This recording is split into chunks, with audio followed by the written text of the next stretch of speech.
रे बात नहीं मानाई थोड़ा खाने हो जा पूरी बना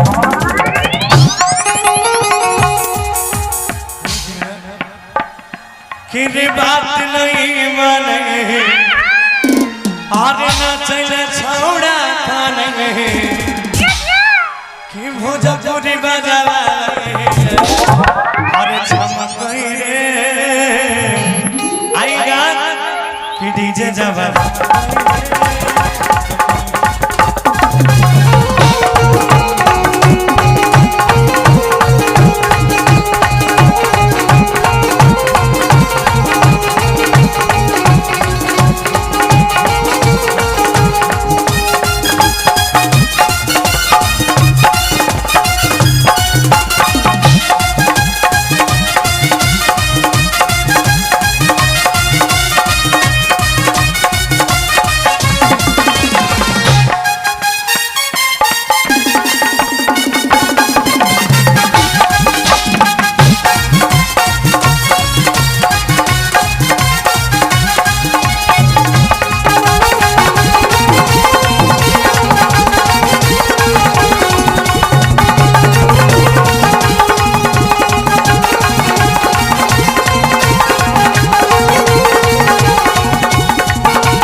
अरे किला जो शरम नहीं लगे छे करा नचे में छई में हाल रे कि नचते नचते भागल देखे गाले दोनों लाल रे आईगा अरे ला जो शरम नहीं लगे छे करा नचे में छई में हाल रे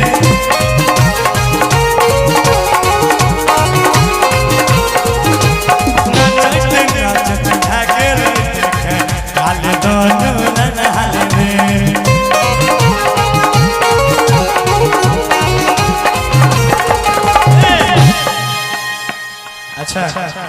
अब हम जो लाइन गाएंगे उसमें आप लोगों को स्टेप मिलाना है एक एक बार सबको मिलाना है जिसका अच्छा लगे ताली बजाइएगा आरे की कमरिया हिलावे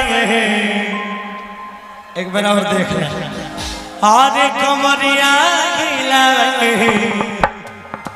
अब एक बार कर देखिए सारी वाली भौजी आरे कमरिया हिलावे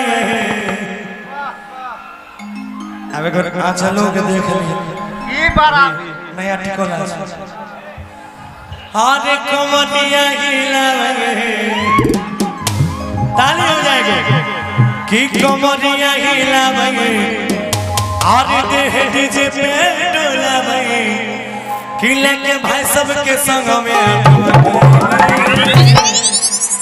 जोरदार ताली ताली हल्ला करके कि डीजे जब हम चला छवि बाबा डीजे के सामना सामना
इहे के पटा भी तब पट नहीं